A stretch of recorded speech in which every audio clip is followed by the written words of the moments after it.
আমি একজন ধর্ষিতার বাবা, আমি একজন খণ্ড বিখণ্ড লাশের বাবা।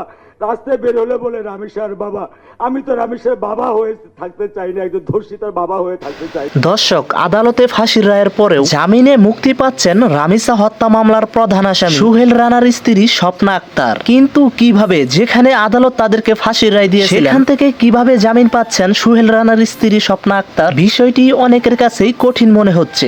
কিন্তু এর ভিতরে রয়েছে এক ভয়ঙ্কর ষড়যন্ত্র। স্বপ্না আক্তারের জামিনের কথা শুনে মিডিয়ার সামনে এসে কেঁদে কেঁদে মুখ খুললেন রামিসার বাবা। আজকের এই ভিডিওতে আমরা ধাপে ধাপে আলোচনা করব কিভাবে গোপনে ফাঁসির মঞ্চ থেকে বাঁচিয়ে জামিনের দুয়ারে নিয়ে আসছেন প্রশাসন। তাই ভিডিওতে একটি লাইক দিয়ে ভিডিওটি শেষ পর্যন্ত দেখতে থাকুন। একটি নিষ্পাপ প্রাণ, এক বুক স্বপ্ন আর একরাশ হাসি, সবকিছু নিমিষেই ধুলোয় মিশে গিয়েছিল।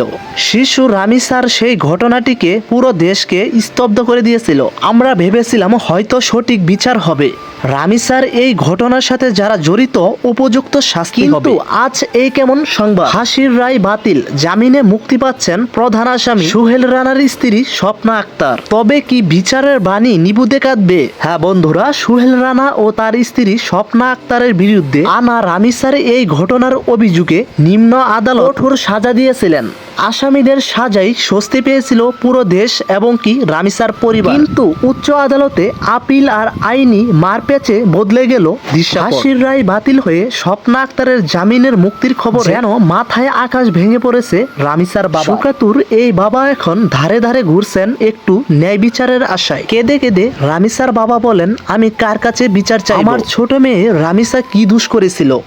ওকে যখন এভাবে এই দুনিয়া থেকে শেষ করে দেওয়া হলো, তখন কি একবারও বুক কাঁপেনি? আদালত যখন তাদেরকে ফাঁসি রায় দিয়েছিলেন, মনে হয়েছিল রামিসা ওপারের জগৎ থেকে একটু শান্তি পাবে। কিন্তু আজ শোনা যাচ্ছে প্রধান আসামির স্ত্রী স্বপ্না আক্তার জামিনে বের হয়ে যাচ্ছে। ফাঁসির রায় বাতিল হচ্ছে, তবে কি টাকা আর ক্ষমতার কাছে হেরে গেল রামিসার বিচার? তো সুপ্রিয় দর্শক, আপনারা কি মনে করেন, রামিসার এই ঘটনায় এই রায় কি সঠিক?